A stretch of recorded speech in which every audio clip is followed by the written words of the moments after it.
அந்த அம்மா இங்க பக்கத்துல ஒண்ணு இல்லையே. இல்ல. தெய்வம் தந்த தெய்வமா என் மனைவி நான் நினைக்கிறேன். ஏன்னு தெரிஞ்சுக்கலாமா? ஏன்னு தெரிஞ்சுக்கலாமான்னாக்கா, அந்த அம்மாவுக்கு நான் நல்லா இருக்கணும், நான் சந்தோஷமா இருக்கணுங்கிற ஒரு எண்ணத்தை தவிர வேற ஒண்ணுமே கிடையாது. பிழைக்க தெரியாதவங்க பேரம்பத்தியோட சந்தோஷமா இருக்கலாம். அதை விட்டுட்டு நான் எங்க போறேன்னு அந்த இடத்துக்கெல்லாம் சட்டி பானை தூக்கிட்டு வந்து மனைவியா இல்லை சமயக்காரியா இருக்கிறேன். வாழ்க்கை நீங்க எந்த ஊர் போனாலும் வருவாங்க. ஆமாங்க. நான் ஒரு தமாஷா ஒரு விஷயம் சொல்வேன். இந்துக்களுக்கு 7 ஜென்மம் இருக்குதுன்னு சொல்றாங்க. அது உண்மையா இருந்தா நான் 6 ஜென்மம் செஞ்ச புண்ணியத்தால நீ எனக்கு கிடைச்சிருக்கிற.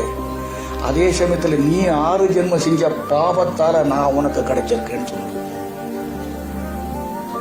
புரியுது?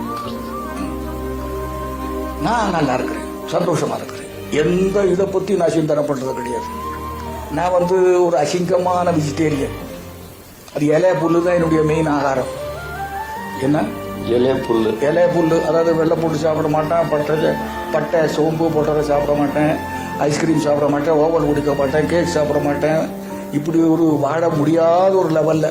ஆனால் அந்த அம்மாவே சமைக்க வேண்டிய ஒரு நிர்பந்தம்.